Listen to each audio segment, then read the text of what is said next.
Hello everyone, welcome to PSC journey family. Last video में हम लोगों ने कंपनी रूल के बारे में कवर किया था, जिस पे हम लोगों ने रेगुलेटिंग एक्ट ऑलरेडी डिस्कस कर चुके हैं। आज हम लोग डिस्कस करने जा रहे हैं क्राउन रूल। आइए स्टार्ट करते हैं ये वीडियो। मेरा नाम विवेक कुमार है। यहाँ पे मैं आपको इंडियन पॉलिटी पूरा फॉर ऑल कॉम्पिटेटिव एग्जामिनेशन के लिए जितने important examination point of view से जो टॉपिक वो सब यहाँ पे मेरे द्वारा कवर कराए जा रहे हैं। आइए इसकी शुरुआत करते हैं आज के वीडियो की।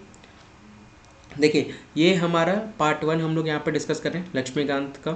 ये ध्यान रखिएगा। कॉन्स्टिट्यूशनल फ्रेमवर्क यहाँ पे भाग 1 है, जिसका हम लोग पहला पार्ट जो है वो हम लोग यहाँ पे डिस्कस करें। पहला जो टॉपिक है हिस्टोरिकल बैकग्राउंड, ये हम लोग यहाँ पे ऐतिहासिक पृष्ठभूमि कवर कर रहे हैं। अब तक हम लोगों ने लास्ट वीडियो में जो हम लोगों ने कवर किया था हिस्टोरिकल बैकग्राउंड की, अगर हम लोग बात करें तो हम लोगों ने कंपनी रूल 1773 से 1858 तक, कंपनी का शासन 1773 से 1858 तक, ये ऑलरेडी हम लोग कवर कर चुके हैं। ठीक है, आज का जो पूरा लेक्चर होने जा रहा है वो ताज के शासन पे होने वाला है, यानी 1858 से 1947 तक का यहाँ पे आपका पूरा पोर्शन यहाँ पे मेरे द्वारा इस वीडियो के अंतर्गत आपको कवर कराया जाएगा। यानी ताज का शासन कब से स्टार्ट हुआ है? 1857 क्रांति के बाद से जो पोर्शन है वो हम लोग आज के डेट में डिस्कस करने जा रहे हैं। तो आइए स्टार्ट करते हैं। क्राउन रूल, क्राउन का शासन। ध्यान से चीज़ों को समझते हुए चलिएगा। नोट्स आपको बाइलिंगुअल में मिलेंगे, इंग्लिश हिंदी दोनों में आपको कवर कराता हुआ चलूँगा और बारीकी से चीज़ों को समझते हुए चलिएगा। मेरे नोट्स अगर आप कवर कर लेंगे तो आपको कोई भी बुक कवर करने की ज़रूरत नहीं पड़ेगी। ठीक है, मेरे नोट्स को फॉलो करें, that is more than enough. Crown का शासन जो था वो 1857 के क्रांति के बाद से 1858 से लेकर के जब भारत आज़ाद हुआ था तब तक क्राउन का शासन ही था भारत में, यानी क्राउन के द्वारा सीधा शासन यहाँ पे भारत में किया जा रहा था। 1857 के क्रांति के बाद भारत सरकार अधिनियम 1858 आया, गवर्नमेंट ऑफ इंडिया एक्ट 1858। ये एक्ट जो था निकल करके आया आफ्टर द रिवॉल्ट ऑफ 1857। जो 1857 की क्रांति के मद्देनजर ये अधिनियम यहाँ पे लाया गया 1858 का। और ये जो रिवॉल्ट हुआ था इसको यहाँ पे फर्स्ट वार ऑफ इंडिपेंडेंस के नाम से भी जाना जाता है और सिपोई म्यूटनी के नाम से भी जाना जाता है। ठीक है, सिपाही विद्रोह भी कहते हैं और पहला युद्ध भी आपको देखने को मिलेगा 1857। ये किसको कहा जा रहा है? रिवॉल्ट ऑफ 1857 को कहा जा रहा है, यानी 1857 का विद्रोह को ही क्या कहा जाता है? First war of independence. सबसे पहली बार यहाँ पे यानी कहा गया आज़ादी का पहला युद्ध। चलिए आपका यहाँ से होमवर्क मैं आपको देता हूँ, बताइएगा ये वर्ड किसने कहा है, किसके द्वारा कहा गया है? किसके द्वारा कहा गया है? 1857 की क्रांति को आज़ादी का पहला युद्ध सिपाही विद्रोह जो है वो किसके द्वारा कहा गया? फर्स्ट वार ऑफ इंडिपेंडेंस किसके द्वारा कहा गया है 1857 की क्रांति को? ये आपको बताना है। और इसी के यही एक्ट जो 1858 का एक्ट आया था, इसको यहाँ पे act for the good government of India कहा गया है, यानी भारत के लिए अच्छी सरकार के लिए अधिनियम, यानी भारत का अच्छे सरकार के द्वारा यहाँ पे इसका नेतृत्व किया जाएगा। गुड गवर्नेंस के लिए भारत में अच्छी तरह से सरकारें चली, है ना, तो उसको यहाँ पे ये एक्ट को यहाँ पे गुड गवर्नमेंट ऑफ इंडिया, यानी भारत के लोगों के लिए एक अच्छी सरकार के रूप में ये आपका उभर करके आएगा। ये 1858 का एक्ट, ये बात यहाँ पे कही जा रही है। और ये बात भारत के लोगों के द्वारा नहीं कही जा रही है, ये बात कौन कह रहा है? ब्रिटिश गवर्नमेंट कह रही है। किसके द्वारा ये बात कही गई है? ब्रिटिश गवर्नमेंट कही है, क्योंकि 1857 का जो विद्रोह था वो विद्रोह का कारण क्या था? जो कंपनियों के द्वारा, हम लोगों ने लास्ट लेक्चर में भी डिस्कस किया था, कंपनी के द्वारा क्या होता था, जब वो यहाँ पे आते थे यहाँ पे काम करने के लिए, जब यहाँ से वो काम करके जाते थे तो वहाँ पे ब्रिटिश पार्लियामेंट के लोग के द्वारा देखा जाता था कि जो लोग यहाँ से रिटर्न हो रहे हैं वो आते तो यहाँ पे भारत में नॉर्मल पर्सन की तरह आते थे, लेकिन जब वो रिटर्न होते थे तो एक बहुत ही धनवान व्यक्ति होकर के, यानी भारत से बहुत सारे सोना जेवरात वगैरह लेकर के वो रिटर्न होते थे और अच्छी खासी ज़िंदगी वहाँ पर व्यतीत करते थे। वही वहाँ पर ब्रिटिश पार्लियामेंट के लोगों के द्वारा देखा गया कि असल में मेहनत हम लोग कर रहे हैं और यहाँ पर मज़े ये लोग ले रहे हैं, तो उसी चीज़ को लेकर के यहाँ पे कंपनी क्या थी? कंपनी ना यहाँ पे अपने आप के विस्तार को लेकर के बहुत ज़्यादा ध्यान दे रही थी, है ना। यहाँ के लोगों के बारे में नहीं सोच रही थी, यहाँ पे किस तरह से कर वसूला जा रहा था, ज़्यादा से ज़्यादा टैक्स बढ़ा दिए जा रहे थे लोगों के बारे में, या फिर खेती के बारे में ज़्यादा ना सोच करके, यहाँ का विकास के बारे में ज़्यादा ना सोच करके वो सिर्फ और सिर्फ अपना फ़ायदा ढूंढ रहे थे, और जिसके वजह से यहाँ पे कंपनी की किसी से नहीं पट रही थी, यहाँ तक कि राजा रजवाड़े भी थे उनसे भी उनकी नहीं पट रही थी, और यही आपको आगे जा करके 1857 के विद्रोह का कारण भी बनता है। इसको डिटेल में डिस्कस करेंगे हिस्ट्री में, जो कि 2 बजे मेरी मॉडर्न हिस्ट्री की क्लास चल रही है, उसको अगर आप कवर नहीं कर रहे हैं तो ज्वाइन जा करके कर लीजिएगा। आज चौथी वीडियो थी मॉडर्न हिस्ट्री की, तो अच्छे से उसको कवर कर लीजिएगा जिन्होंने नहीं कवर किया है, वीडियो नहीं देखा है। वहाँ पे हम लोग 1857 की क्रांति को डिटेल में डिस्कस करेंगे, ठीक है, डिटेल में डिस्कस करेंगे, ठीक है। तो ईस्ट इंडिया कंपनी अपना साम्राज्य बढ़ा रही थी, यहाँ के लोगों को बेसिकली लोगों के बारे में बिना ना सोचे हुए ज़्यादा, तो जिसके वजह से ये 1857 का रिवॉल्ट आपका उससे उभर करके निकला। मैं वही पार्ट यहाँ पे आपको बताऊँगा जो आपके पॉलिटिकल पॉइंट ऑफ व्यू से इम्पॉर्टेंट है।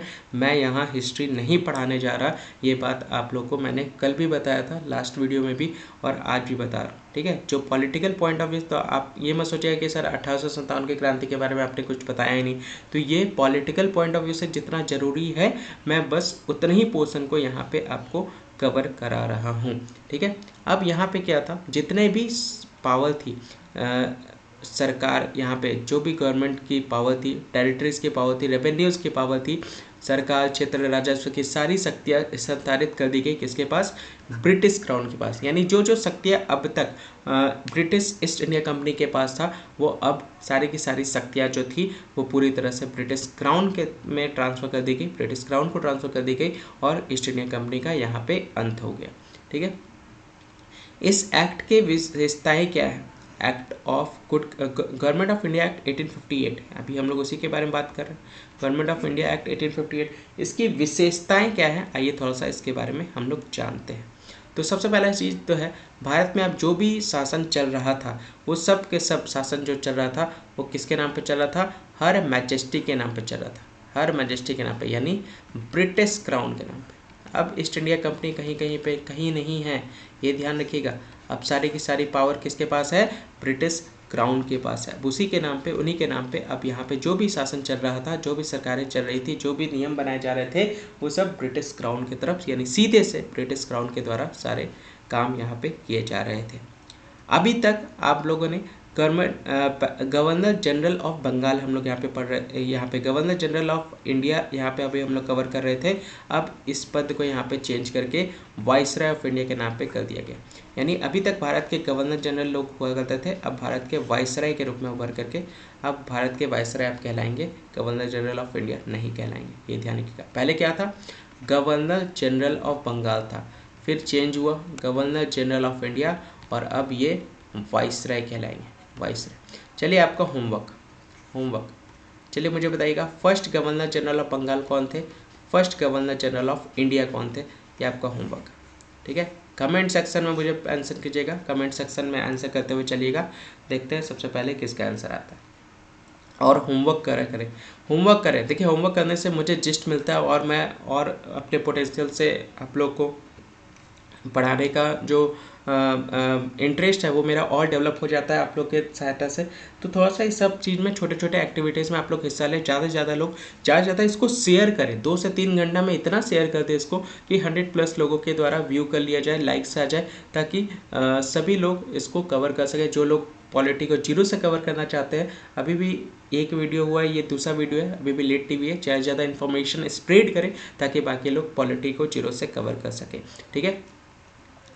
डायरेक्ट क्वेश्चन आपके एग्जाम में पूछा जाता है, फर्स्ट वाइसराय ऑफ इंडिया कौन थे, लॉर्ड कैनिंग, ये ध्यान रखते चलिएगा। वो सीधा का सीधा, यानी जो भारत में जो वाइसराय थे वो सारे की सारी चीज़ें जो थी वो किसके सामने रखते थे, ब्रिटिश क्राउन के सामने। जो भी भारत में जो भी काम हो रहे होते थे वो डायरेक्ट रिपोर्ट वाइसराय के द्वारा किसको दिया जाता था, ब्रिटिश क्राउन को दिया जाता था, ठीक है। प्रत्यक्ष प्रतिनिधि थे वाइसराय जो थे, first viceroy Lord Canning, direct representative थे ब्रिटिश क्राउन के, ये ध्यान रखिएगा भारत में, ठीक है। क्लियर, चीज़ों को बारीकी से सुनते हुए चलिए, समझते हुए चलिए, बहुत अच्छे से क्लियर होता हुआ चलेगा।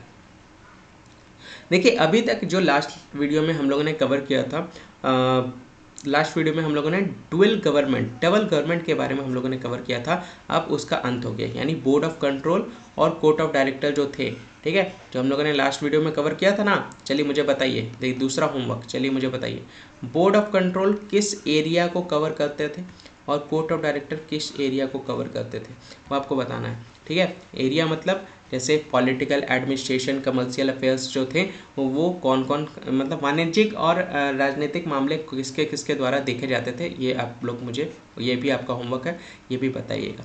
अब इसको भी ख़त्म कर दिया गया, यानी बोर्ड ऑफ कंट्रोल जो निर्माण किया गया था, कोर्ट ऑफ डायरेक्टर जो था वो सबको ख़त्म कर दिया गया। डबल गवर्नमेंट सिस्टम जो थी, डबल सरकार की समाप्ति यहाँ पे हो गई है, ये ध्यान रखते हुए चलिए। इसके जगह पे नया ऑफिस बना, नया कार्यालय का गठन किया गया, जिसको भारत के राज्य सचिव के नाम से जाना गया, यानी सेक्रेटरी ऑफ स्टेट के नाम से जाना गया, SOS, ये ध्यान रखिएगा। और सारा का सारा जो भारतीय प्रशासन का जितना भी काम था वो सारा का सारा पूरा अधिकार किसके पास चला गया, सेक्रेटरी ऑफ स्टेट। देखिए मैं आपको समझाता हूँ। ब्रिटिश क्राउन सारे चीज़ कौन संभाले थे, ब्रिटिश क्राउन, वहीं पे इंग्लैंड में रह करके, ठीक है। अब यहाँ पे इनको रिपोर्ट कौन करता था, वाइसराय रिपोर्ट करता था। ब्रिटिश क्राउन को सीधे रिपोर्टिंग कौन करता था, वाइसराय, और यहाँ पे वाइसराय को सेक्रेटरी ऑफ स्टेट, ठीक है। तो ये ध्यान रखिएगा। तो ब्रिटिश कैबिनेट के सदस्य और ब्रिटिश संसद के लिए जिम्मेदार पूरी सलाहकार व्यक्ति यहाँ पे आपको देखने को मिलेगा, सेक्रेटरी ऑफ स्टेट। और इसी के लिए इनको चेयरमैन भी बना दिया गया काउंसिल का, ये ध्यान रखिएगा। राज्य सचिव को परिषद का अध्यक्ष भी बनाया गया है, ये ध्यान रखते हुए चलिएगा। काउंसिल के चेयरमैन के रूप में इनको यहाँ पे नियुक्त किया गया, ये ध्यान रखिएगा, ठीक है। आइए अब बात करते हैं इंडियन काउंसिल एक्ट 1861, 1892 और 1999। बहुत ज़्यादा इंपॉर्टेंट है, ये ध्यान रखिएगा। डायरेक्ट क्वेश्चन निकल के आते हैं इन सभी टॉपिक से, तो बहुत बारीकी से चीज़ों को समझते हुए चलिएगा, सुनते हुए चलिएगा, ताकि आप इससे रिलेटेड जो भी प्रीलिम्स में क्वेश्चन, बेसिकली प्रीलिम्स में ही क्वेश्चन आते हैं और प्रीलिम्स के क्वेश्चन आपसे सीधे क्वेश्चन इस तरह के टॉपिक से पूछे जाते हैं, तो बिल्कुल भी मिस मत कीजिएगा, बहुत बारीकी से चीज़ों को समझते हुए चलिएगा। तो 1861 के अधिनियम की विशेषता की अगर हम लोग बात करें, देखिए 1861 के अधिनियम की विशेषता की अगर हम लोग बात करें, तो ये एक तरह से भारतीयों को संबंध करके प्रतिनिधि संसाधनों की शुरुआत थी। देखिए 1857 के क्रांति के बाद भारत के लोगों का पूरी तरह से मन हट गया था अंग्रेजों से, और वो भारत को क्या करना चाहते थे, आज़ाद कराना चाहते थे अंग्रेज, क्योंकि बेसिकली लॉर्ड डलहौजी की नीति वगैरह ऐसी थी जिसके वजह से हम लोग पूरी तरह से विरोध करने लगे थे अंग्रेजों के, और हमें भारत को एनी हाउ आज़ाद देखना था, हमें इस अंग्रेज शासन से आज़ादी पानी थी, और इसी के लिए ये 1857 की क्रांति निकल करके आई थी।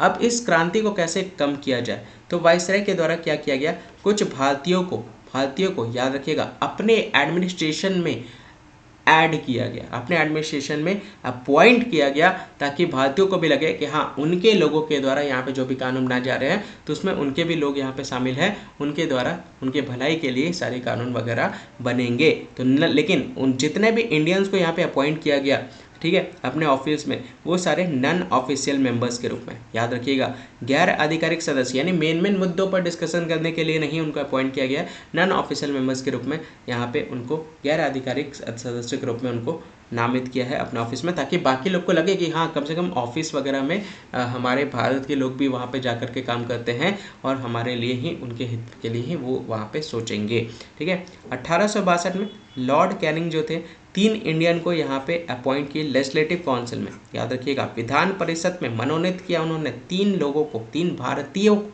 वो 3 बार कहते हैं ना, एक मतलब किसी को शांत कराना हो तो लॉलीपॉप एक तरह से पकड़ा दो, तो बच्चे को शांत कराना हो तो वही वाली चीज़ यहाँ पे आपको देखने को मिलेगा, द राजा ऑफ बनारस को, द महाराजा ऑफ पटियाला को और सर दिनकर राव को, ताकि भारतीयों को नज़र में ये लगे कि हाँ उनके प्रशासन में वो अंग्रेज के द्वारा यहाँ पे रूल नहीं किया जा रहा, यहाँ पे भारतीय लोग के भी द्वारा यहाँ पे क्या किया जा रहा है, उनके खुद के लोग जो हैं उनके प्रशासन में काम करते हैं। तो ये ध्यान रखते हुए वहाँ पे 3 इंडियन को यहाँ पे लेजिस्लेटिव काउंसिल में मनोनीत कर दिया गया, नॉमिनेट कर दिया गया लॉर्ड कैनिंग के द्वारा, ये ध्यान रखिएगा, ठीक है। बनारस के राजा, पटियाला के महाराजा सर दिनकर राव, ये ध्यान रखिएगा, ये तीनों को नॉमिनेट किया गया लेजिस्लेटिव काउंसिल में 1862 में लॉर्ड कैनिंग के द्वारा सबसे पहली बार, ठीक है। अब यहाँ पे देखिए, अभी तक जो भी था, जो चार्टर एक्ट में हम लोगों ने कवर किया था 1833 का चार्टर एक्ट में खास करके, कि पूरी तरह से केंद्रीकरण हो चुका था हमारे भारत में अंग्रेजी शासन का। यानी केंद्रीकरण मतलब क्या हो गया, पहले हमारे अगर हम लोग बात करें, 3 जगह पे शासन था ना, बंगाल,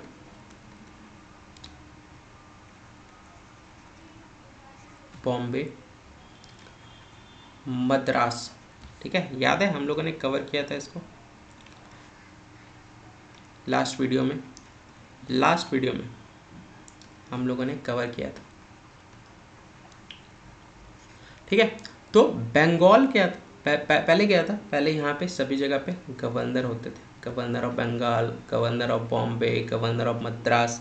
ठीक है, अब क्या किया गया था, पहले क्या किया गया था, इनसे जो थी, देखिए, legislative body, executive body, legislative body, executive body, सभी जगह पे यहाँ पे आप देख सकते हैं। तो क्या किया जा रहा था चार्टर एक्ट के तहत, जो कार्यकारी निकाय थी, कार्यकारी शक्तियाँ थी, एग्जीक्यूटिव पावर थी, ठीक है, जो गवर्नर ऑफ बॉम्बे और गवर्नर ऑफ मद्रास की, वो छीन ली गई सबसे पहले। वो ये छीन करके किसको दे दी गई, यानी बंगाल। मतलब अगर कोई भी कानून वगैरह, कोई भी नई पॉलिसीज़ वगैरह, कोई भी नए नियम वगैरह अगर बॉम्बे और मद्रास में लागू करने हो, तो वहाँ के गवर्नर को सबसे पहले अप्रूवल लेना पड़ेगा गवर्नर जनरल ऑफ बंगाल से। ये हम लोगों ने लास्ट वीडियो में कवर किया था। यानी वो कानून बना सकते हैं, लेकिन उस कानून को अपने जगह पे पारित नहीं कर सकते। बाद में 1833 के चार्टर एक्ट में हमने देखा कि अब वो कानून बनाने की भी शक्तियाँ उनसे छीन ली गई थी। ये भी हम लोगों ने कवर किया था, ये ध्यान रखते हुए चलेगा। ठीक है, तो ये आप देख सकते हैं। ठीक है, तो ये हम लोगों ने लास्ट वीडियो में कवर किया था। लेकिन अब यहाँ पे जस्ट उल्टा हो रहा है। अब यहाँ पे जस्ट उल्टा हो रहा है। अब यहाँ पे डिसेंट्रलाइजेशन यानी विकेंद्रीकरण हो रहा है। यानी बॉम्बे और मद्रास से जो कानून बनाने की जो शक्ति थी, ये वाली शक्ति जो थी, अब उन्हें वापस दी जा रही है। अब उन्हें वापस दी गई ये वाली, ये वाली, ये वाली, ये वाली शक्ति। ठीक है, समझ रहे हैं, ये वाली शक्ति वापस दी गई, ये वाली शक्ति। ठीक है, ये 1862। ठीक है, जो केंद्रीकरण वाली टेंडेंसी थी, जो 1773 में जिसकी शुरुआत हुई थी, अब वो विकेंद्रीकरण हो रही है कब, 1862 में, लगभग एक सेंचुरी के बाद केंद्रीकरण की जो प्रवृत्ति हुई थी, अब उसको उलटा जा रहा है ना। अब क्लाइमेक्स पे जो पहुंचा था 1833 में चार्टर एक्ट के, जो केंद्रीकरण, अब उसको विकेंद्रीकरण में कन्वर्ट किया जा रहा है, ये ध्यान रखते चलेगा। और 1937 में विधायी विश्लेषण ने प्रांतों को लगभग पूर्ण आंतरिक स्वायत्तता प्रदान की। मतलब पूरी तरह से लेजिस्लेटिव पावर जो थी, वो विधायी शक्ति जो थी, जो कानून बनाने की जो शक्ति थी, जो नीतियाँ थी, जो रूल्स बनाने की पावर थे, वो सारे के सारे बॉम्बे और मद्रास को वापस से दिए जा रहे थे। जितने भी प्रांत थे उनको वापस से लौटाया जा रहा था। कंप्लीट इंटरनल ऑटोनॉमी, यानी सभी को सेल्फ डिपेंडेंट बनाने को लेकर के वापस से उनको सारी शक्तियाँ प्रोवाइड की जा रही थी। ऐसा क्यों हुआ? क्योंकि पहले क्या किया जाता, देखिए, कोई भी आप जैसे माला पिरोते हैं, माला कैसे पिरोते हैं? माला पिरोने के लिए सबसे पहले क्या किया जाता है, छोटे छोटे फूल जो होते हैं उसमें धागे फंसा करके उसको कनेक्ट किया जाता है। तो पहले जब अंग्रेज जब भारत आए थे व्यापार करने को लेकर के, तब वो भी इसी तरह से छोटे छोटे एरिया जो थे, वो सभी जगह पे अपना पैर जमा रहे थे, सभी जगह पे कब्जा कर रहे थे और उस जगह पे शासन करना स्टार्ट कर रहे थे। तो सभी जगह पे इन्होंने अपना वर्चस्व स्थापित कर लिया, अब केंद्रीकरण कर लिए। अब ये धीरे धीरे, अब ये अकेले तो सब जगह पे नहीं मॉनिटर कर सकते, तो सभी को क्या कर दिया गया, यहाँ पे सभी को अपने अपने पावर दे दी गई कि आप अपने अपने जगह पे काम करें और मुझे रिपोर्टिंग करते हुए चलें। जैसे आज की डेट में आप देख सकते हैं, हर राज्य में मुख्यमंत्री होते हैं ना, जो काम करते हैं, और लेकिन कंट्री लेवल पे देखें तो प्रधानमंत्री होते हैं। ठीक है, तो ये आप उसी तरह से आप इसको देख सकते हैं, ये ध्यान रखिएगा। ठीक है, अब यहाँ पे नए लेजिस्लेटिव काउंसिल आपके बनने स्टार्ट हुए, यानी नए नए प्रांतों में जो विधान परिषद की शक्ति थी, हर अलग अलग प्रांत में उन सभी को वो शक्तियाँ प्रदान की जाने स्टार्ट कर दी गई। तो बंगाल को वो शक्तियाँ दे दी गई, नॉर्थ वेस्ट फ्रंटियर प्रोविंस जो है उसको वो शक्ति यहाँ पे दे दी गई, नॉर्थ वेस्ट फ्रंटियर प्रोविंस, ये ध्यान रखिएगा। पंजाब जो है ये 1862, 1897, इन सभी को ये सारी शक्तियाँ जो थी वो आपको प्रदान की जाने स्टार्ट कर दी। पोर्टफोलियो सिस्टम भी स्टार्ट कर दी गई। पोर्टफोलियो सिस्टम क्या होता है? पोर्टफोलियो सिस्टम जैसे आज के डेट में जैसे निवेश सूची, इसको क्या कहते हैं? जैसे मिनिस्ट्री होती है ना, मंत्रालय, मंत्रालय होते हैं ना, बहुत सारे मंत्रालय होते हैं। जैसे एक हो गया वित्त मंत्रालय, वित्त मंत्रालय, फिर रेलवे मंत्रालय, ठीक है, शिक्षा मंत्रालय, ठीक है, बहुत सारे मिनिस्ट्री जो होती है ना, वही सारे मिनिस्ट्री को हम लोग पोर्टफोलियो कहते हैं, ठीक है। तो पोर्टफोलियो सिस्टम को यहाँ पे स्टार्ट किया गया 1859 में लॉर्ड कैनिंग द्वारा शुरू की गई पोर्टफोलियो प्रणाली की मान्यता। किसके द्वारा? Lord Canning. ये फर्स्ट वाइसराय ऑफ इंडिया, याद रखिएगा, पहले वाइसराय हैं भारत के। और वाइसराय के द्वारा ऑर्डिनेंस भी इशू जारी करना स्टार्ट कर दिया गया। ऑर्डिनेंस भी इशू जारी करना स्टार्ट कर दिया गया लेजिस्लेटिव काउंसिल्स में। इमरजेंसी में जैसे ऑर्डिनेंस जारी किया जाता है ना, और इसकी अवधि कब तक के लिए होगी, यानी विशेष प्रावधान जो है 6 महीने की, है ना, नए नए रूल्स वगैरह जारी करना। चलिए मुझे बताइएगा, भारत के संविधान में ऑर्डिनेंस जारी करने की पावर किसके पास है? प्रेसिडेंट के पास है, ठीक है, और एक है गवर्नर के पास। इनसे रिलेटेड आर्टिकल आपको बताना है, किस अनुच्छेद में, कौन सा अनुच्छेद प्रेसिडेंट को ये पावर देता है कि वो ऑर्डिनेंस यानी अध्यादेश जारी कर सके, और गवर्नर को कौन सा आर्टिकल जो है वो पावर देता है कि वो अध्यादेश जारी कर सके, ठीक है। आर्टिकल बताने हैं, ये होमवर्क है आपका, होमवर्क। और मैक्सिमम कितने टाइम के लिए, मैक्सिमम पीरियड आपको बताना है, मैक्सिमम टाइम, अध्यादेश जारी करने का मैक्सिमम टाइम कितना है वो आपको बताना है, मैक्सिमम पीरियड कितने टाइम के लिए अध्यादेश जारी किया जाता है। तो ये 2 क्वेश्चंस एग्जाम में पूछे गए हैं, याद रखिएगा, तो इसका आंसर करते हुए चलिएगा, ठीक है। आगे बढ़ते हैं। अब आइए 1892 के अधिनियम की विशेषता के बारे में कवर करते हैं। तो यहाँ पे देखिए, अभी तक लेजिस्लेटिव काउंसिल्स में सभी को पावर देना स्टार्ट कर दिया गया, जो भी नए नए प्रांत थे उन सभी को पावर दी जाने लगी। अब उनको एक और पावर यहाँ पे दी गई, ठीक है, कि वो एग्जीक्यूटिव, देखिए अभी तक उनको कानून बनाने की पावर दी गई है। मैंने अभी क्या बताया था, कानून बनाने की पावर दी गई है, कानून पास करने की पावर नहीं की गई। कानून पास करने के लिए आपको वायसराय से पूछना पड़ेगा। वायसराय जब तक अप्रूवल नहीं देंगे तब तक आप अपने अपने एरिया पे कानून, कोई भी रूल पास नहीं कर सकते। बताया ना, जैसे पंजाब हो गया, बंगाल हो गया, बॉम्बे हो गया, मद्रास हो गया, इन सभी को लेजिस्लेटिव पावर दिए गए हैं, यानी कानून बनाइए। लेकिन जब एग्जीक्यूटिव पावर इनको नहीं दिए गए, कानून पास करने के पावर नहीं दिए गए, ठीक है, ये पावर किसके पास है? वाइसराय के पास है, वाइसराय, ये ध्यान रखिएगा। अब उन्हें एक और पावर दिया गया कि कोई भी बजट जो बनता है, उस बजट से रिलेटेड कोई भी क्वेश्चन आप एग्जीक्यूटिव से पूछ सकते हैं, लेकिन क्वेश्चन आपका सिर्फ और सिर्फ एक होना चाहिए। बजट आपके सामने, बजट जो बन रहा है वो उससे रिलेटेड कहीं पे भी आपको कुछ खामियां लग रही है, कुछ भी आपको सजेशन देना हो, एक क्वेश्चन पूछिए और फिर आगे बढ़िए, ठीक है। एड्रेसिंग क्वेश्चन याद रखिएगा, सप्लीमेंट्री क्वेश्चन नहीं पूछने की अनुमति है 1892 में, ये ध्यान रखिएगा। Central legislative council by the viceroy on the recommendation of provincial legislative council and Bengal bank chamber. अब इसी तरह से ये सारे पावर जो थे वो आपके धीरे धीरे और बाकी लोग को भी दी जाने लगी। डिस्ट्रिक्ट बोर्ड हो गया, नगर पालिका हो गया, यूनिवर्सिटी हो गया, ट्रेड एसोसिएशन, जमींदार चैम्बर्स हो गए, ये सारे पावर भी उनको लेजिस्लेटिव काउंसिल के प्रदान किए जाने लगे, ठीक है। अभी तक लेकिन जितने भी सीट्स थे उन सभी सीट्स में इलेक्शन नहीं हो रहा था, ये ध्यान रखिएगा, सभी को नॉमिनेट किया जा रहा था, और नॉन ऑफिशियल सीट्स पे सेंट्रल और प्रोविंशियल लेजिस्लेटिव काउंसिल के अभी तक इलेक्शन वर्ड कहीं पे भी यूज़ नहीं हुआ है, ठीक है। प्रक्रिया को कुछ व्यक्तियों की सिफारिश पर किए गए नामांकन के रूप में यहाँ पे वर्णित भी किया गया, देख सकते हैं।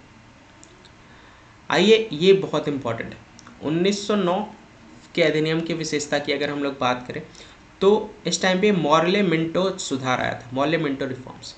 चलिए यहाँ से एक और होमवर्क आपको बताना है कि इन दोनों में सेक्रेटरी ऑफ स्टेट कौन है और वाइसराय कौन है, आपको कमेंट सेक्शन में आपको बताना है, कमेंट सेक्शन में मॉर्ले और मिंटो में कौन सेक्रेटरी ऑफ स्टेट है, राज्य के सचिव, और वाइसराय के पद पे कौन है। अब यहाँ पे लेजिस्लेटिव काउंसिल की जो सीट थी सेंटर और प्रोविंस की, देखिए ध्यान से समझिएगा, सेंटर में भी विधान परिषद था और प्रोविंस में भी यानी राज्य में भी विधान परिषद था। अब इसकी सीट जो पहले 16 थी, इसको बढ़ा करके 60 कर दी, सेंटर्स लेजिस्लेटिव काउंसिल की, ठीक है, ये ध्यान रखिएगा, 16 से 60 कर दी। लेकिन अभी भी मेजोरिटी जो थी वो किसके पास थी, central legislative council. Provincial legislative council के पास नॉन ऑफिशियल मेजोरिटी थी, मेजोरिटी नहीं थी इनके पास, यानी मेन मेन मुद्दों पर काम करने का, मेन मेन मुद्दों पर डिस्कशन करने का, मेन मेन मुद्दों पर पॉलिसीज बनाने की शक्ति अभी भी राज्य के विधान परिषद के पास नहीं थी, राज्य के विधान परिषद के पास नहीं थी, गैर आधिकारिक बहुमत था। विधान परिषद, केंद्रीय विधान परिषद में आधिकारिक बहुमत बरकरार रखा गया, ऑफिशियल मेजोरिटी।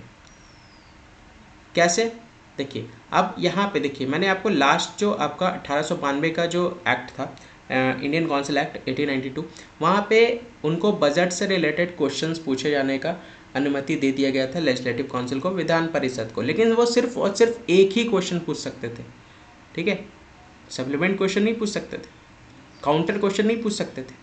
अब यहाँ पे 1909 में जितने भी सदस्य थे उनको यहाँ पे प्रोविंशियल लेजिस्लेटिव काउंसिल के अब उनको सप्लीमेंट्री क्वेश्चन पूछने का भी अलाउंस दे दिया गया, ताकि उनको एक और पावर जो है वो बढ़ा दी गई, यानी सदस्यों को अनुपूरक प्रश्न पूछने पर बजट पर प्रस्तावों को विस्तारित करने की अनुमति भी दी गई।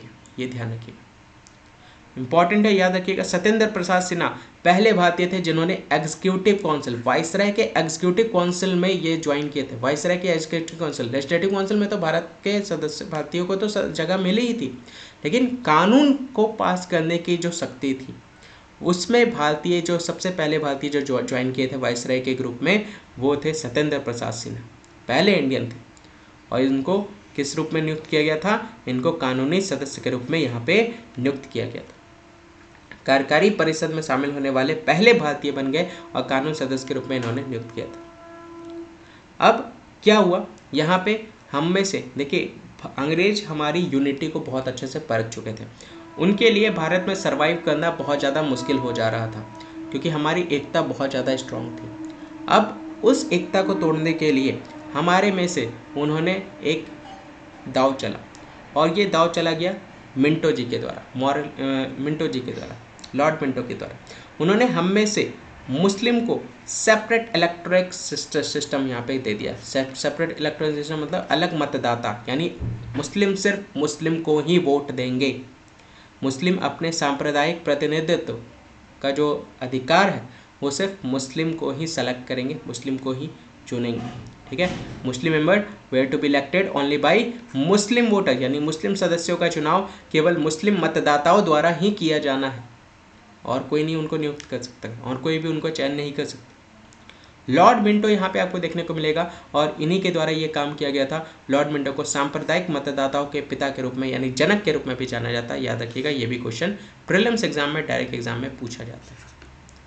फादर ऑफ कम्युनल इलेक्टोरेट किसको कहा गया, इसकी उपाधि किसको दी गई है, लॉर्ड मिंटो को दी गई, ठीक है। फिर धीरे धीरे हमारे में से presidency, corporation, chambers of commerce, universities और जमींदार सबको सेपरेट रिप्रेजेंटेशन देना स्टार्ट कर दिया गया लॉर्ड मिंटो के द्वारा, यानी हमारी एकता को यहाँ पे भंग करना स्टार्ट कर दिया गया लॉर्ड मिंटो के द्वारा। उसके बाद फिर आया, देखिए अभी तक इंडियन काउंसिल एक्ट था, अब यहाँ पे गवर्नमेंट ऑफ इंडिया आपको देखने को मिलेगा, भारत सरकार अधिनियम 1919, बहुत टाइम के बाद 1919 है, लेकिन ये पिक्चर में कब आया, 1921, और इसको मॉन्टेक चेम्सफोर्ड रिफॉर्म्स भी कहा जाता है। चलिए यहाँ से भी होमवर्क है, होमवर्क यहाँ से भी है, आपको बताना है इसमें से सेक्रेटरी ऑफ स्टेट कौन है और वाइसराय कौन है। वाइसराय कौन है, चेम्सफोर्ड है कि मॉन्टेक है, या फिर सेक्रेटरी राज्य के सचिव कौन है, यह आपको बताना है, ठीक है। 1917 में क्या हुआ, यहाँ पे रिस्पॉन्सिबल गवर्नमेंट का इंट्रोडक्शन हुआ। सरकार का उद्देश्य भारत में जिम्मेदार सरकार का क्रमिक परिचय था, ये ध्यान रखिएगा। और इसकी विशेषताएं क्या क्या है, विशेषताएं क्या, देखिए अब अभी तक जो बजट जो बन रहा था वो सिर्फ एक ही बजट बन रहा था, यानी सब्जेक्ट जो थे वो सिर्फ एक ही थे। अब ये आपके अलग कर दिए गए 1919 में, यानी सेंटर के अब सब्जेक्ट अलग होंगे, स्टेट के यानी प्रोविंस के, प्रांत के अब सब्जेक्ट अलग होंगे। ये 1919 में केंद्रीय और प्रांतीय विषयों का अलग होगा, यानी छोटे मोटे जो लोकल वगैरह जो सब्जेक्ट होंगे वो बेसिकली छोटे मोटे जिनका महत्व उतना ज़्यादा नहीं है, जैसे आपके बेसिकली रोड बनाना, सड़क निर्माण, फिर आपका क्लिनिक का निर्माण करना, हेल्थ चेकअप का निर्माण करना, शिक्षण सेक्टर्स को बढ़ावा देना, ये सारे छोटे मोटे सब्जेक्ट जो थे वो प्रोविंशियल सब्जेक्ट में रखे गए। बाकी मेन मुद्दा जो इंटरनेशनल रिलेशंस हो गए, फिर सेंट्रल एग्रीकल्चर्स हो गए, ठीक है, फिर कानून कैसे बनाने हैं, बजट कैसे बनाने हैं, वो सब सेंटर के अंदर में ही रखे गए, केंद्र के द्वारा, जो कि अंग्रेजों के द्वारा कवर किया जाता था। ठीक है, और अपने अपने विषयों की सूची पर कानून बनाने की अधिकृति, अपने अपने विषयों पर ही लोगों को कानून बनाने की शक्ति, यानी प्रांत अपने विषय पर ही कानून बनाएगा और केंद्र अपने विषय पर ही कानून बनाएगा। प्रोविंशियल सब्जेक्ट को अब डिवाइड कर दिया गया 2 पार्ट में। प्रोविंशियल सब्जेक्ट, ठीक है, 2 थे ना सब्जेक्ट, अभी 2 थे ना, बताया ना। प्रोविंशियल सब्जेक्ट को 2 पार्ट में डिवाइड कर दिया, ट्रांसफर और रिजर्व्ड। इसको 2 पार्ट में डिवाइड कर दिया गया, एक हो गया रिजर्व्ड, एक हो गया ट्रांसफर्ड। छोटे मोटे जो टॉपिक थे प्रांत के वो सब ट्रांसफर में रखे गए और मेन रिजर्व में रखा गया, मेन रिजर्व में रखा गया, ये ध्यान रखिएगा। इसमें भी इन्होंने पार्टीशन कर दिया, प्रांत के भी विषय में इन्होंने विभाजन कर दिया, हस्तांतरित और आरक्षित क्षेत्र। ट्रांसफर सब्जेक्ट जो थे वो किसके द्वारा कंट्रोल किए जाते थे, राज्यपाल, और जो मंत्री जो थे जो इस सब्जेक्ट से रिलेटेड जो कानून वगैरह बना रहे थे वो लेजिस्लेटिव काउंसिल थे, यानी जो विधान परिषद में मंत्री जो थे, विधान परिषद में कौन थे, भारतीय तो थे, भारतीयों को इसी में ही तो रखा गया था, इंट्रोड्यूस किया गया था, नॉमिनेट किया गया था। लेकिन ये सब्जेक्ट उतना ज़्यादा महत्व नहीं करता था। रिजर्व सब्जेक्ट जो था वो गवर्नर के साथ साथ किसके द्वारा कवर किया जाता था, एग्जीक्यूटिव काउंसिल। यहाँ पे मेन आपके मुद्दे होते थे, समझ में आया। यानी सेंटर के सब्जेक्ट तो अलग किया ही इन्होंने, सेंटर जो मेन जो बजट वगैरह था, मेन जो विषय था वो तो सब इसी में लग दिया गया सेंट्रल लिस्ट में। स्टेट का जो अलग किया, स्टेट में भी 2 विभाजन हो गया, रिजर्व्ड और ट्रांसफर। और रिजर्व्ड यहाँ पे भी इनके द्वारा जो मेन मुद्दा है और प्रांत में वो भी अंग्रेजों के द्वारा यहाँ पे कवर किया जाएगा। छोटे मोटे मुद्दे भारतीय लोगों को यहाँ पे दे दिया गया, ठीक है, सॉर्ट आउट करने के, ताकि हमें न लगे कि हम भी प्रशासन से अलग है। कहते हैं ना छोटे बच्चे को लॉलीपॉप पकड़ाना, वही वाला से। तो डुअल स्कीम ऑफ गवर्नमेंट्स आपको यहाँ पे देखने को मिलेगा, डायआर्की, डबल रूल यहाँ पे आपको देखने को मिलेगा। डबल रूल ही तो है, आप देख सकते हैं स्टेट में तो क्या है, डबल रूल ही आपको देखने को मिलेगा, रिजर्व, ट्रांसफर, सेंट्रल, स्टेट, ठीक है। बाईकैमरलिज्म आपका सबसे पहली बार देश में द्विसदनीय और प्रत्यक्ष चुनाव आपको यहाँ पे देखने को मिलेगा, इसी टाइम पे 1919 के गवर्नमेंट ऑफ इंडिया एक्ट के टाइम पे। तो बाईकैमरलिज्म को सबसे पहली बार किस गवर्नमेंट ऑफ इंडिया एक्ट में इंट्रोड्यूस किया गया, याद रखिएगा, गवर्नमेंट ऑफ इंडिया एक्ट 1919, ये ध्यान रखते हुए चलेगा, उसी में इसको इंट्रोड्यूस किया गया। अब भारत के जो लेजिस्लेटिव काउंसिल थे, विधान परिषद था, उसका बाईकैमरल लेजिस्लेचर में कन्वर्ट कर दिया गया, यानी अपर हाउस और लोअर हाउस, ठीक है, जहाँ पे सीधा डायरेक्ट इलेक्शन वहाँ पे होता था। लेजिस्लेटिव काउंसिल को अब अपर हाउस और लोअर हाउस में कन्वर्ट कर दिया गया, ठीक है। ठीक उसी तरह से जैसे आज के डेट में क्या है, आज के डेट में स्टेट की अगर हम लोग बात करें, स्टेट के 2 है ना, 2 हाउस, एक है लोअर हाउस, एक है अपर हाउस, जिसको हम लोग लेजिस्लेटिव असेंबली कहते हैं, विधानसभा, और एक है लेजिस्लेटिव काउंसिल जिसको विधान परिषद कहते हैं। ठीक उसी तरह से उस टाइम जिसमें से अब वाइसराय के एग्जीक्यूटिव काउंसिल में टोटल यहाँ पे 6 सदस्य थे। 6 सदस्य में जो 3 थे वो भारतीय थे, 6 में से 3 जो थे वो भारतीय थे। तो वाइसराय हैं यहाँ पे, वाइसराय में 3 जो थे वो आपके इंडियन थे और 3 जो थे वो आपके अंग्रेज थे। तो अगर किसी टॉपिक पे यहाँ पे वोट आउट भी होगा, तो सपोज कीजिए अगर ये टाई भी होता है, तो अंत में जब वाइसराय को वोटिंग देने का बारी आएगा तो वाइसराय तो हमेशा किसका पक्ष देंगे, वो हमेशा अंग्रेजों का ही पक्ष देंगे। कोई बात नहीं, फिर भी यहाँ पे बराबरी तो आप यहाँ पे देख सकते हैं, इस लेवल पे तो हम लोग यहाँ पे पहुँच गए।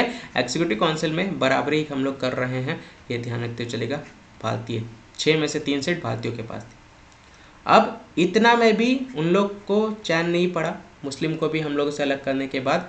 तो यहाँ पे आप देख सकते हैं सिख, क्रिश्चियन, एंग्लो इंडियंस और यूरोपियंस को भी उन्होंने गवर्नमेंट ऑफ इंडिया एक्ट 1919 के तहत हम लोगों से अलग कर दिया। उनको भी सेपरेट इलेक्टोरेट सिस्टम, यानी सांप्रदायिक शक्ति जो थी वो अलग उनको प्रोवाइड कर दी। इसी टाइम पे ही हाई कमिश्नर का नया ऑफिस यहाँ पे क्रिएट किया गया इंडिया के लिए, कहाँ पे, लंदन में। भारत के लिए उच्चायुक्त जो है एक नया कार्यालय बनाया गया, वो कहाँ पे, लंदन में बनाया गया था इसी टाइम पे। ठीक है। पब्लिक सर्विस कमीशन यहाँ पे स्टैब्लिश की गई, स्थापना की गई, और सेंट्रल पब्लिक सर्विस कमीशन की स्थापना 1926 को की गई। डायरेक्ट क्वेश्चंस निकल के आते हैं। यहाँ देखिए, केंद्रीय लोक सेवा आयोग की स्थापना 1926 में की गई थी, और पहली बार प्रोविंशियली बजट्स को यहाँ पे सेंट्रल बजट से अलग किया गया। यानी पहले बजट तो कॉमन था ना, पहले बजट तो कॉमन ही था, पहले तो सेंटर में ही था, सेंटर में ही था, लेकिन अब बजट जो है आपका सेंटर का अलग होगा, स्टेट का अलग होगा, पहली बार। और ये कब हुआ, गवर्नमेंट ऑफ इंडिया एक्ट 1919 को। इस टाइम पे एक स्टैट्यूटरी कमीशन का भी यहाँ पे अपॉइंट किया गया, जो हर 10 साल पे भारत आएगी, हर 10 साल पे, याद रखिएगा। एक स्टैट्यूटरी कमीशन की यहाँ पे नियुक्त की गई, वैधानिक आयोग की यहाँ पे नियुक्ति की गई, जो हर 10 वर्षों के बाद यहाँ पे भारत आएगा और यहाँ के काम करने के बारे में पूछताछ करेगा और रिपोर्ट तैयार करके वापस से ब्रिटिश सरकार को जाकर के सौंपेगा। कब, हर 10 साल पे। तो अभी हम लोग कहाँ पे है, 1919 के विशेषताएं पढ़ रहे हैं ना, 1919 की विशेषताएं। आना कब चाहिए, 10 साल के बाद, 1929 में। ठीक है, ये बात यहाँ पे कही जा रही है। क्लियर, समझ में आया? वीडियो थोड़ा सा लंबा हो रहा है, कोई बात नहीं, आज ही का वीडियो लंबा होगा, कोशिश करूंगा कल से वीडियो जो है वो शॉर्ट करता हुआ चलूँगा। चीज़ों को समझते हुए चलिए, बारीकी से सारी चीज़ें क्लियर करता हुआ चलूँगा, बस रिवीजन करते हुए चलिए। अगर कहीं पे भी कुछ नहीं समझ में आ रहा है, उसको वापस से देखिए और फिर उसको कवर करते हुए चलिए। ठीक है, तो आना कब था इनको, आना था इनको 1929 में। हाँ, कब किया, 1927 में, यानी 2 साल पहले। टोटल सदस्य कितने थे, 7 सदस्य थे। यहाँ पे हेड कौन कर रहे थे, सर जॉन साइमन, जो यहाँ के कंडीशंस की रिपोर्ट तैयार करने के लिए भारत आए थे। ये ध्यान रखिएगा, अपने नए संविधान के तहत भारत की स्थितियों पर रिपोर्ट के लिए यहाँ पे आए थे, रिपोर्ट के लिए भारत आए थे। जितने भी मेंबर थे कमीशन के, वो सारे के सारे ब्रिटिश थे, ये ध्यान रखिएगा। यानी सातों के सातों सदस्य जो थे वो ब्रिटिश थे, और इसी के लिए भारत के सभी लोगों के द्वारा इस पार्टी को बॉयकॉट किया गया, बहिष्कार किया गया। देश हमारा, लोग हमारे, और नीतियाँ ये बनाएंगे, रिपोर्ट ये तैयार करेंगे, इसी चीज़ को लेकर के हम लोगों ने इसको बॉयकॉट किया, साइमन कमीशन को। गुस्से में आकर के इन्होंने अपना रिपोर्ट 1930 में सबमिट किया, और यहाँ पे डायर के सिस्टम को ख़त्म करने के लिए इन्होंने अपने रिपोर्ट में मेंशन किया। द्विज शासन को ख़त्म करने की सिफारिश यहाँ पे की गई, यानी प्रांतों को जो शक्तियाँ दी गई थी, जो शक्तियाँ जो बांटी गई थी, उसको ख़त्म करने की बात यहाँ पे इस रिपोर्ट में कही गई सर जॉन साइमन की तरफ से, इस कमीशन की तरफ से। प्रपोजल यहाँ रखा गया कमीशन को लेकर के, ब्रिटिश गवर्नमेंट कन्वेंट 3 राउंड, जिसकी वजह से 3 राउंड टेबल कॉन्फ्रेंस हुए। ब्रिटिश सरकार ने 3 गोल में सम्मेलन बुलाए। जैसे ही ये रिपोर्ट वहाँ पर पहुँचा ब्रिटिश सरकार की तरफ पास, उनकी रिपोर्ट के बाद यहाँ पे 3 राउंड टेबल कॉन्फ्रेंस के लिए यहाँ पे बुलाया।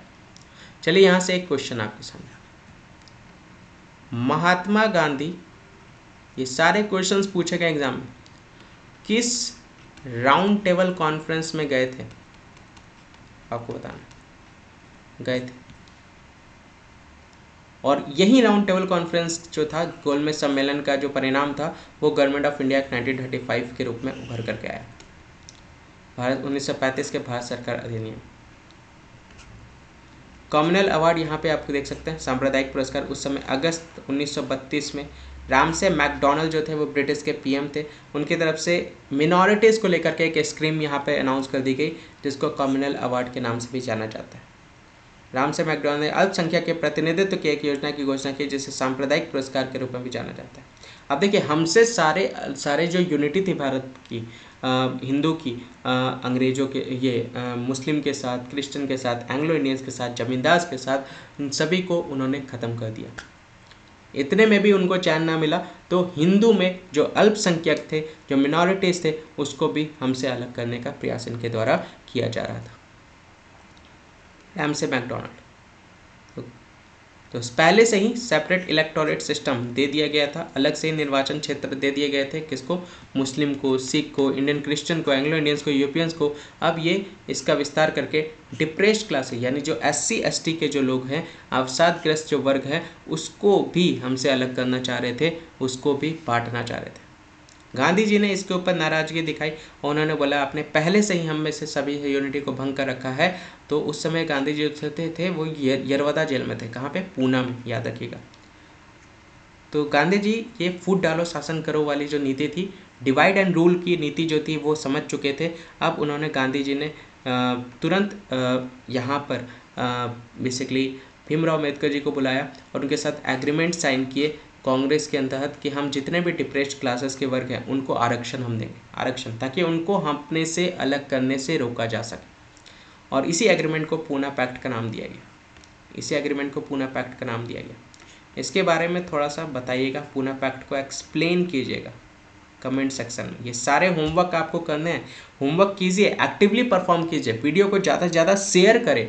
जितने भी लोग हैं, अभी वीडियो की शुरुआत हुई है, पॉलिटिक्स की शुरुआत हुई है, ज़्यादा से ज़्यादा इसको शेयर करें। 2-3 घंटे के अंतर्गत 100+ व्यूज़ हो जाने चाहिए, लाइक्स हो जाने चाहिए, इतना ज़्यादा इसको शेयर करें हर ग्रुप, ताकि सभी लोग इसको ज्वाइन करें right from the zero. Hindu joint electorate आप यहाँ पे देख सकते हैं, gave reserve seat to the depressed class. वहीं बोला गया कि हिंदू संयुक्त निर्वाचन मंडल को बनाए रखने के लिए अब 7 ग्रस्त वर्गों को आरक्षित सीटें दी जानी चाहिए ताकि वो हमसे अलग ना हो। ठीक है, लीडर्स ऑफ कांग्रेस के बीच में ये बात कही जा रही है, साइन किए जाने के लिए, ताकि वो हमसे उनको अलग ना करें। डिवाइड एंड रूल का कॉन्सेप्ट है वो ना, ठीक है। उसके बाद आया गवर्नमेंट ऑफ इंडिया एक्ट 1930। देखिए आपको लग रहा होगा कि ये सारे एकदम कैसे आराम से गवर्नमेंट ऑफ इंडिया एक्ट 1919 है, फिर गवर्नमेंट ऑफ इंडिया एक्ट 1935, ये आसानी से नहीं हो रहे। इसके पीछे बहुत सारे आंदोलन हुए हैं, नॉन कॉम्परेशन मूवमेंट, सविनय अवज्ञा आंदोलन आप कह सकते हैं, सिविल डिसोबीडियंस मूवमेंट, ठीक है, दांडी यात्रा, बहुत सारे आपके, फिर रॉलेट एक्ट्स वगैरह देख सकते हैं, जालियांवाला बाग मसाकरे देख सकते हैं, कितने सारे यहाँ पे यहाँ जो कि लोगों के द्वारा अपनी जानों की आहुति दी गई, तब जाकर के ये सारे एक्ट्स वगैरह निकल करके आ रहे हैं। मैं हिस्ट्री पोर्शन डिटेल में नहीं कवर करा रहा, मैं सिर्फ पॉलिटिकल पॉइंट से ही कवर करा रहा हूँ। आपको लग रहा होगा मैं बहुत सारे पोर्शन स्किप कर रहा हूँ, क्योंकि वो पोर्शन आपके पॉलिटिकल पॉइंट ऑफ व्यू से इंपॉर्टेंट नहीं है। हम उसको मॉडर्न हिस्ट्री में कवर करेंगे डिटेल में, दोपहर में 2 बजे, जो कि रेगुलर मेरी क्लासेस चल रही है मॉडर्न हिस्ट्री की, तो उसको भी आप लोग कवर करें। ये पॉलिटिकल पॉइंट ऑफ व्यू से हम लोग यहाँ पे कवर कर रहे हैं। तो ये कंप्लीट रिस्पॉन्सिबल गवर्नमेंट आप यहाँ पे देख सकते हैं। दूसरा स्टेप यहाँ पे आपको देखने को मिलेगा, भारत के लिए जिम्मेदार सरकार का दूसरा कदम था ये आपका गवर्नमेंट ऑफ इंडिया एक्ट 1935। ये बहुत ही लेंदी था और डिटेल डॉक्यूमेंट था, जिसमें 321 सेक्शन थे और 10 शेड्यूल थे, ये ध्यान रख सकते हैं। बहुत ज़्यादा विस्तृत दस्तावेज थे और भारत के संविधान की जो नींव है, भारत में बहुत सारी चीज़ जो है वो किस भारत सरकार अधिनियम से ली गई है, तो याद रखिएगा वो इसी भारत सरकार अधिनियम से ली गई है, गवर्नमेंट ऑफ इंडिया एक्ट 1935 से ली गई। तो भारत के संविधान की नींव यहीं से स्टार्ट होती है। बहुत सारे पोर्शन हम लोगों ने यहाँ 1935 के गवर्नमेंट ऑफ इंडिया एक्ट से ले गए, क्योंकि ये mature part of government of India act इसको कहा जाता है। अब तक भारत के लोग बहुत अच्छे से अंग्रेजों के कानून से पूरी तरह से अधीन हो चुके थे, पूरी तरह से हो चुके थे, जान चुके थे और हर एक चीज़ को बारीकी से समझ चुके थे। बहुत सारी चीज़ें हमने यहीं से उठाई ताकि भारत के लोगों को कहीं पे भी, आज़ाद भारत में कहीं पे भी कोई भी दिक्कत ना हो किसी भी कानून के बारे में।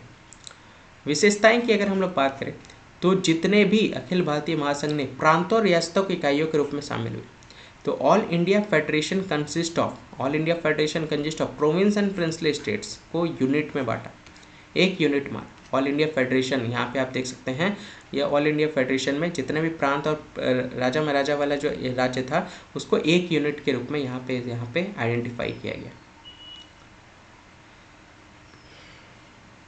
ठीक है, और acts divided the power between the centre and units in terms of 3 list, 3 list में यहाँ पे बांटे। यहाँ पे जितने भी पावर थी अधिनियम को लेकर के सेंटर और यूनिट्स के बीच में, यूनिट्स किसको बोला गया, प्रिंसली और राजा महाराजा के बीच में जो शक्तियाँ थी उसको यहाँ पे बांटा गया लिस्ट के रूप में, 3 लिस्ट के रूप में। पहला है फेडरल लिस्ट, इसमें कितने आइटम्स है, टोटल 59 आइटम्स है। संघीय सूची कहा जाता है। ये वाला लिस्ट जो था वो किसके द्वारा कौन संभालेगा, सेंटर संभालेगा, यानी अंग्रेज के द्वारा इसको हैंडल किया जाए। प्रोविंशियल स्टेट, प्रांत स्टेट, यानी प्रांत के लिए जो सब्जेक्ट है वो टोटल 54 आइटम्स है, जिस पर प्रांतीय लोग इसमें वर्क करेंगे, ये ध्यान रखिएगा, स्टेट वर्क करेगा। और कंकरेंट लिस्ट में दोनों यहाँ पे आप देख सकते हैं टोटल 36 आइटम थे, जहाँ पे सेंटर और प्रोविंस दोनों मिल करके काम करें। इसके अलावा अगर कोई भी टॉपिक, कोई भी सब्जेक्ट बच गया जहाँ पे काम होना है, तो वो काम वहाँ पे वाइसराय को अवशेष शक्तियाँ देगी। वो पावर कौन संभालेगा, वो पावर वाइसराय संभालेगा। उसका दायित्व किसके ऊपर होगा, वाइसराय के ऊपर। डायरकी जो अभी तक प्रोविंस में था ना dyarchy, transferred subject, reserve subject, अब उसको यहाँ पे खत्म कर दिया गया। एबॉलिश कर दिया गया प्रांतीय प्रांतों में समाप्त राजशाही कर दी गई और प्रांतीय स्वायत्तता की शुरू की गई। ऑटोनॉमी यानी प्रांतीय शक्ति को यहाँ पे मर्ज कर दिया गया। ट्रांसफर्ड और रिजर्व सब्जेक्ट यहाँ पे मर्ज हो गए प्रोविंस लिस्ट में। डायरकी सिस्टम यहाँ पे प्रोविंस में खत्म कर दी गई गवर्नमेंट ऑफ इंडिया एक्ट 1935 के तहत। ठीक है, क्लियर।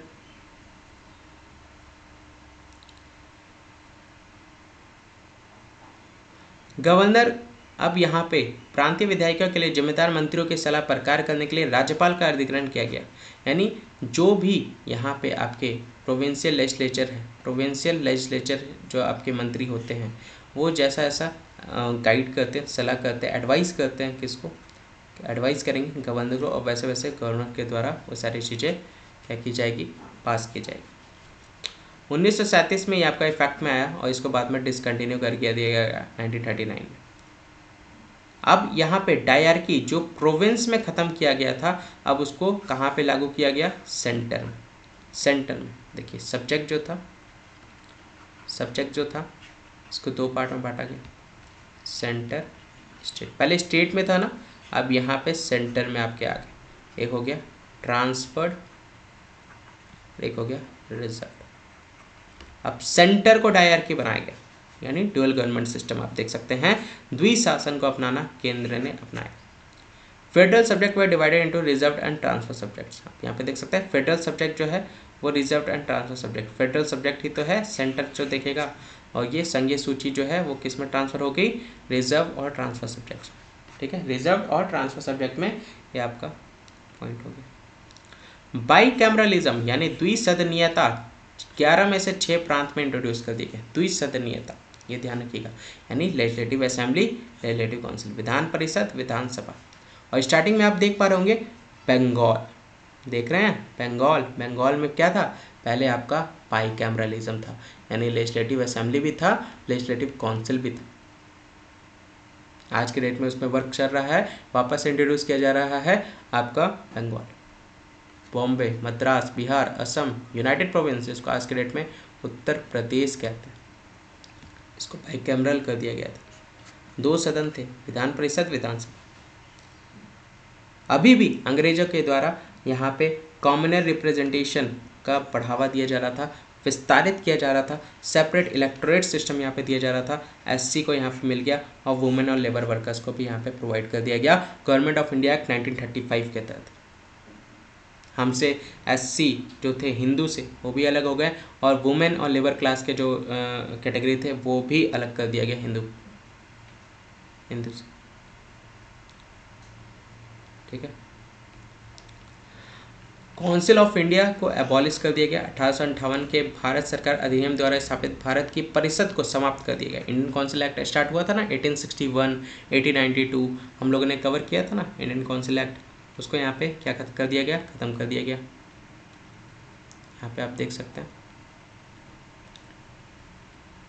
1909। ठीक है, तो ये सारे इसको यहाँ पे एबॉलिश कर दिया गया, इसको यहाँ क्या कर दिया गया, एबॉलिश कर दिया गया। ठीक है, अब यहाँ पे रिजर्व बैंक ऑफ इंडिया का स्थापना हुआ। रिजर्व बैंक ऑफ इंडिया का स्थापना हुआ ताकि देश की मुद्रा और ऋण को नियंत्रित करने के लिए भारतीय रिजर्व बैंक की स्थापना हुई। ठीक है, इंपॉर्टेंट है, किस भारत सरकार अधिनियम के तहत इसकी स्थापना हुई थी, तो ये गवर्नमेंट ऑफ इंडिया एक्ट 1935। मैंने क्या बोला, बहुत सारी चीज़ें गवर्नमेंट ऑफ इंडिया एक्ट 1935 से मिलती जुलती है, जिसको हमारे संविधान के लिए काफ़ी ज़्यादा जो नींव रखती है। अब यहाँ पे federal province joint public service commission यहाँ पे आपको देखने को मिलेगा। अभी पहले यूपीएससी देख सकते हैं, स्टेट पीएससी, अब यहाँ पे ज्वाइंट पब्लिक सर्विस कमीशन आपको देखने को मिलेगा, इसमें स्टार्ट हो गया संयुक्त लोक सेवा आयोग। ठीक है, एस्टैब्लिशमेंट ऑफ फेडरल कोर्ट यानी हाई कोर्ट जिसको कहते हैं, उसका सेटअप यहाँ पे 1937 में स्टार्ट किया गया, स्थापित किया गया हाई कोर्ट, फेडरल कोर्ट, ये ध्यान रखिएगा। संघीय न्यायालय की स्थापना यहाँ पे 1937 में स्टार्ट की, याद रहेगा। जिस चीज़ का इंतजार था वो वर्ड आपको यहाँ पे देखने को मिलेगा। ये लास्ट टॉपिक है, आई होप क्लियर हो रहा होगा बाकी चीज़ें बहुत अच्छे से। इसके नोट्स आपको मिल जाएंगे, ये ध्यान रखते चलेगा। नोट्स के लिए जितने भी मई मंथ के जितने भी नोट्स आपको रिक्वायरमेंट हो, वो बहुत ही नॉमिनल प्राइस है, उसको आप ले सकते हैं। अभी मई मंथ में अभी फ़िलहाल जो 3 क्लासेस आपकी चल रही हैं, आपकी करेंट अफेयर, फिर आपकी मॉडर्न हिस्ट्री और फिर आपकी पॉलिटी, ये तीनों के नोट्स सिर्फ और सिर्फ आपको मई मंथ के क्लासेस के, मई मंथ के जितने भी क्लास होंगे डेली बेसिस पे आपको ये प्रोवाइड किया जाएगा। और ये पीडीएफ्स आपको सिर्फ और सिर्फ 249 रुपीज़ में प्रोवाइड किया जाएगा। जो मेरे ग्रुप में कनेक्टेड नहीं है, आप इस नंबर पे व्हाट्सअप कीजिएगा, आपको वहाँ पे ग्रुप में कनेक्ट कर दिया जाएगा। 9716986821 डिस्क्रिप्शन में भी ये नंबर है। और पीडीएफ्स के लिए भी आपको यहीं पे सारी चीज़ें गाइड कर दी जाएगी। 1947 का भारतीय स्वतंत्रता अधिनियम आपको यहाँ पे देखने को मिलेगा, ठीक है। तो 20 फरवरी 1947 को ब्रिटिश के पीएम जो थे क्लेमेंट एटली, उनके द्वारा डिक्लेयर कर दिया गया था कि ब्रिटिश रूल जो है वो भारत में अब ख़त्म होने जा रहा है। 30 जून 1948 को समाप्त हो जाएगा। ब्रिटिश पीएम क्लेमेंट एटली ने घोषित कर दिया है कि 30 जून 1948 को ये आपका समाप्त हो जाएगा। मुस्लिम लीग यहाँ पे अपनी, मुस्लिम के लोग जो थे अपना आंदोलन कर रहे थे अलग देश की मांग को लेकर के। देश के विभाजन की मांग करते हुए मुस्लिम लीग द्वारा आंदोलन का अनुसरण यहाँ पे किया गया, डिमांड किया गया। 3 जून 1947 को ब्रिटिश गवर्नमेंट ने क्लियर कर दिया कि कोई भी कॉन्स्टिट्यूशन यहाँ पे जो फ्रेम्ड किया जाएगा कॉन्स्टिट्यूशन असेंबली के द्वारा, वो सिर्फ उसी कंट्री के लिए वैलिड होगा जो उसको एक्सेप्ट करेंगे। यानी 3 जून 1947 को ब्रिटिश सरकार साफ साफ कह दी थी कि संविधान सभा के द्वारा जो संविधान का निर्माण होगा वो उसी देश में लागू होगा जहाँ के लोग उसको एक्सेप्ट करेंगे, ठीक है। जो लोग एक्सेप्ट नहीं करना चाहते वहाँ पे वो स्वीकार नहीं किया जाएगा। उसी दिन माउंटबेटन जो थे, 4th पार्टीशन प्लान जिन्होंने घोषणा कर दी, जिसका नाम माउंटबेटन प्लान के रूप में जाना गया। विभाजन की योजना इनके द्वारा बनाई, जिसे माउंटबेटन योजना के नाम से भी जाना जाता है। इंपॉर्टेंट है, कब बनाई गई थी? 3 जून 1947। और इसी टाइम पे ही कांग्रेस और मुस्लिम लीग ने इसको एक्सेप्ट कर लिया था। पार्टीशन प्लान, ऑब्वियस सी बात है, मुस्लिम लीग क्यों नहीं एक्सेप्ट करेगा? क्योंकि माउंटबेटन जो थे उन मुस्लिमों की बात मान लिए थे, सेपरेट कंट्री को लेकर के, पार्टीशन को लेकर के। कांग्रेस ने भी इसकी में सहमति दिखाई और मुस्लिम तो चाहते ही थे ये, है ना। भारतीय स्वतंत्रता अधिनियम को लागू करके योजना को तत्काल प्रभाव दिया गया। इंडियन इंडिपेंडेंस एक्ट को यहाँ पे लागू करके इस प्लान को तुरंत यहाँ पे एग्जीक्यूट किया गया, इफेक्ट में लाया गया और जल्द से पार्टीशंस को लेकर के आगे स्टेप्स स्टार्ट किए गए। विशेषताएं क्या क्या है? यहाँ पे ब्रिटिश रूल समाप्त हो गया इंडियन इंडिपेंडेंस एक्ट के तहत, और इंडिया जो है वो एक तरह से इंडिपेंडेंट और सोवरेन स्टेट बन करके निकल करके आया 15 अगस्त 1947। ब्रिटिश शासन का अंत यहाँ पे हो गया 15 अगस्त 1947 को। भारत एक स्वतंत्र और संप्रभु देश जो है वो उसको कहते हैं जो अपना डिसीजन खुद ले सके अपने बारे में, वो उसको किसी से पूछने की ज़रूरत नहीं है, जो जैसा उसको मन करेगा वो वैसा करेगा, उसको किसी से के ऊपर डिपेंड रहने की ज़रूरत नहीं, किसी से पूछने की भी ज़रूरत नहीं है कि आगे क्या करना है, कैसे करना है। सोवरेन मतलब अपने से सारी चीज़ों को सोच समझ करके अपने द्वारा डिसीजन लेना, ना कि किसी के कहने पर जो भी करना। पार्टीशन जो इंडिया का हुआ उससे 2 देश निकल करके आए, 2 स्वतंत्र प्रभुत्व का निर्माण हुआ, एक है भारत और एक है पाकिस्तान। यहाँ पे वाइसराय के ऑफिस को भी यहाँ पे अबॉलिश कर दिया गया और यहाँ पे जो भी उनके डोमिनियन थे वो सभी को यहाँ पे अबॉलिश कर दिया गया, ठीक है। गवर्नर जनरल जो थे वो ब्रिटिश किंग के तरफ से यहाँ पे अपॉइंट किए गए थे ताकि आगे जो भी परिवर्तन हो रहा है उसको थोड़ा सा कंटिन्यू कर सके और एक तरह से एक बेस तैयार करके वो भारत से फिर आ जाए। तो ब्रिटिश किंग के तरफ से हम ही लोगों ने बोला था कि थोड़ा देर हम लोग, क्योंकि अभी भारत आज़ाद हुआ, अभी चीज़ें वैसी नहीं है, थोड़ा सा चीज़ों को अरेंज करके फिर आप यहाँ से सारी चीज़ें जाए।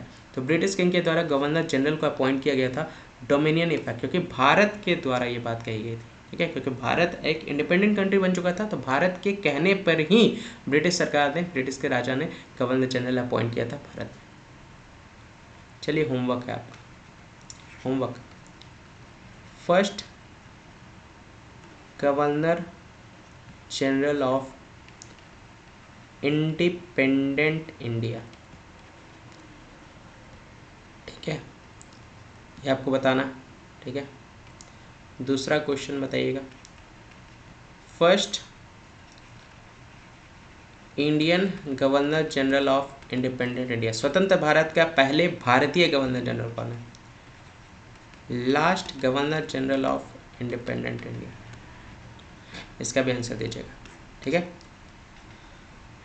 अब यहाँ पे कॉन्स्टिट्यूशन असेंबली संविधान सभा के द्वारा यहाँ पे संविधान को बनाने और उसके अपनाने के लिए 2 प्रभुत्व यहाँ पे अडॉप्ट किए गए।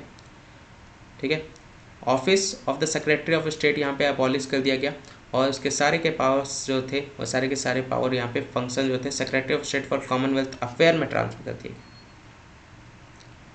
ठीक है, freedom to the Indian princely state, Bharat के जितने भी राज्य प्रिंसली स्टेट थे, रियासती वाले जो राज्य थे, वो सभी को स्वतंत्र कर दिया गया और उनको ऑप्शन दिया गया, इधर आप भारत में जाके मिल जाए, पाकिस्तान में जाके मिल जाए या फिर स्वतंत्र रहे, फ्री रहे। 3 ऑप्शन उनको दिए गए। जितने भी राजा महाराजा वाले जो एरिया थे, प्रिंसली स्टेट थे, उनको 3 ऑप्शन दिए गए, भारत में जाके मिले, पाकिस्तान में जाके मिले या स्वतंत्र रहे। ब्रिटिश मोनार्क के सारे पावर यहाँ पे वंचित कर दिए गए। राइट टू वेटो बिल्स भी उनको हटा दिए गए। वीटो बिल्स के अपने अधिकार से वंचित कर दिया गया ब्रिटिश मोनार्क को। Rights way reserve for the government. अब सारे के सारे पावर किसके पास है? ब्रिटिश सरकार के पास अब कोई पावर नहीं रही, ब्रिटिश गवर्नमेंट के पास कोई पावर नहीं रही, क्राउन के पास कोई पावर नहीं रही। अब सारे के सारे पावर जो भारत में चलेगी वो गवर्नर जनरल के द्वारा चलेगी, वो आपको बताना है। सारे राइट्स किसके पास चले गए? गवर्नर जनरल के पास। गवर्नर जनरल ऑफ इंडिया और प्रोविंशियल गवर्नर कॉन्स्टिट्यूशनल हेड्स है स्टेट्स के, ये ध्यान रखिएगा। भारत के गवर्नर जनरल और प्रांतीय गवर्नर राज्यों के संवैधानिक प्रमुख है। यानी भारत के जो गवर्नर जनरल है वो सेंट्रल लेवल पे यानी पूरे होल ओवर इंडिया के लिए, और प्रांत के भी गवर्नर जो है वो अपने अपने एरिया अपने प्रांत के लिए वो अपने हेड है, प्रमुख। सिविल सर्विस के लिए का अपॉइंटमेंट थोड़े टाइम के लिए डिसकंटिन्यू कर दिया गया। मतलब जो पहले से ऑलरेडी पोस्ट में थे उनको वो सारे बेनिफिट्स मिल रहे थे, लेकिन अभी कोई भी नया नियुक्ति नहीं हो रही थी। रिजर्वेशन ऑफ पोस्ट को लेकर के सेक्रेटरी ऑफ स्टेट्स के द्वारा ये सारी चीज़ें की गई। सिविल सेवा में नियुक्ति को रोक दिया गया और भारत के राज्यों के सचिव द्वारा पदों का आरक्षण यहाँ पे देखने को मिलेगा। Member of civil services appointed before 15 August would continue to enjoy all benefits. यहाँ वही बात कही जा रही है, जो उन सभी लाभों का आनंद लेंगे जो पहले से ही हकदार थे, नियुक्त थे सिविल सेवा के। बाकी नई नियुक्ति अभी डिसकंटिन्यू कर दी गई थी। 14-15 अगस्त 1947 के मिडनाइट में ब्रिटिश शासन समाप्त हो गया और भारत और पाकिस्तान 2 नई स्वतंत्र डोमिनियन सत्ता हस्तांतरित कर दी गई, यानी पावर जो है वो आपके डिवाइड कर दी गई। लॉर्ड माउंटबेटन को पहला गवर्नर जनरल, यहाँ पे आप देख सकते हैं पहले governor general dominion of India के, यानी ध्यान रखिएगा इंडिपेंडेंट इंडिया के यहाँ पे पहले गवर्नर जनरल कौन थे? Lord Mountbatten. जवाहरलाल नेहरू यहाँ पे शपथ लिए, स्वतंत्र भारत के प्रथम प्रधानमंत्री के रूप में जवाहरलाल नेहरू ने यहाँ पे शपथ ली। इंपॉर्टेंट है, याद रखते हुए चलिएगा। Clear? Constitution assembly of India का गठन 1946 में किया गया संविधान बनाने के लिए, और पार्लियामेंट ऑफ इंडिया फिर आपका बन करके आई। 1946 में गठित भारत की संविधान सभा भारतीय प्रभुत्व की संसद बन गई। यानी जो आज के डेट में आप पार्लियामेंट कह रहे हैं ना, वो भारत की आज़ादी के टाइम पे उसको कॉन्स्टिट्यूशनल असेंबली के नाम से जाना जाता था। भारत की संविधान सभा, आज के डेट में इसी को हम लोग क्या कहते हैं? संसद कहते हैं। ठीक है, जिनके द्वारा संविधान का निर्माण हुआ था। किसका निर्माण हुआ था? संविधान का निर्माण इन्हीं के द्वारा किया गया था। ठीक है, तो ये था पूरा क्राउन का शासन, क्राउन रूल, ताज का शासन। आई होप आपको ये वीडियो थोड़ा सा लंबा हो गया आई गेस, बस कोई बात नहीं, पूरा पोर्शन यहाँ पे मैंने आपको कवर करा दिया। इसको अच्छे से थोड़ा थोड़ा करके आपको इसको कवर करते हुए चलिएगा। एक बार में अगर कवर कर लेते तो और भी अच्छी बात है, अगर नहीं समझ में आए तो वापस से वीडियो देख लीजिएगा और इसको समझने का प्रयास करते हुए चलिएगा, कैसे स्टेप बाय स्टेप मैंने आपको सारी चीज़ें गाइड की है। मेरे नोट्स पढ़िए, कोई बुक कवर करने की ज़रूरत नहीं है, मैं आपको बाइलिंगुअल में नोट्स कवर करा रहा हूँ। जितना बता दिया, जितना कवर करा रहा हूँ, that is more than enough. समझते हुए चलिएगा सारी चीज़ों को और बहुत अच्छे से कवर करते हुए चलिएगा। वीडियो अगर पसंद आया हो, जितने भी लोग देख रहे हैं, अगर पसंद आया तो लाइक ज़रूर कर दीजिएगा, नहीं पसंद आया तो डिसलाइक कर दीजिएगा, लेकिन रीज़न ज़रूर बताइएगा कि क्या नहीं पसंद आया। शेयर करें ज़्यादा से ज़्यादा ताकि बाकी लोग के पास ये इन्फॉर्मेशन पहुंच सके, बाकी लोग ज्वाइन कर सके पॉलिटी जीरो से जो कवर करना चाहते हैं पीसीएस एग्जाम को लेकर के, चाहे बीपीएससी 67 का एग्जाम हो या बीपीएससी 68 का एग्जाम हो या फिर कोई भी स्टेट पीसीएस का एग्जाम हो या कोई भी कॉम्पिटेटिव एग्जाम हो, अगर उनको पॉलिटी कवर करना हो तो वो इस वीडियो को ज्वाइन कर सकते हैं और अपने सारी चीज़ें कवर कर सकते हैं। चैनल को अगर आपने सब्सक्राइब नहीं किया तो चैनल को सब्सक्राइब कर लीजिएगा। सब्सक्राइब करते ही बेल आइकन का आइकन आएगा, उस पर क्लिक कर दीजिएगा। टाइमली नोटिफिकेशन आपके पास पहुंच जाएगा, जैसे ही वीडियो अपलोड होगा आप टाइमली क्लासेस ज्वाइन करके आप सारे वीडियोस को देख सकेंगे। किसी भी तरह का कोई भी डाउट, कोई भी क्वेरी, कोई भी फीडबैक देना हो तो आप मुझे यहाँ पे मेल कर सकते हैं, वहीं पे आपको रिवर्ट कर दिया जाएगा। ये मेरा चैनल लिंक है, टेलीग्राम चैनल लिंक, वहाँ पे आप ज्वाइन कर सकते हैं। बाकी PDF के लिए डिस्क्रिप्शन में नंबर है, वहाँ पे आप व्हाट्सअप कीजिए, वहीं पे आपको ग्रुप भी ज्वाइन कर दिया जाएगा और PDF भी आपको प्रोवाइड कर दिए जाएंगे। तो आज के लिए बस इतना ही। बाकी नेक्स्ट वीडियो में हम लोग मिलते हैं। आगे हम लोग संविधान अब भारत तो आज़ाद हो गया है, अब उसके बाद भारत के आज़ाद होने के बाद हिस्टोरिकल बैकग्राउंड का टॉपिक भी यहाँ पे आपका एक तरह से आपका कवर हो गया। ये ध्यान रखिएगा, हिस्टोरिकल बैकग्राउंड का टॉपिक आपका कवर हो गया है। अब यहाँ पे हम लोग आगे बढ़ेंगे making of the constitution. Next video में संविधान के निर्माण के बारे में हम लोग यहाँ पे डिस्कस करते हुए चलेंगे। ठीक है, तो आज के लिए बस इतना ही। जय हिंद, जय भारत।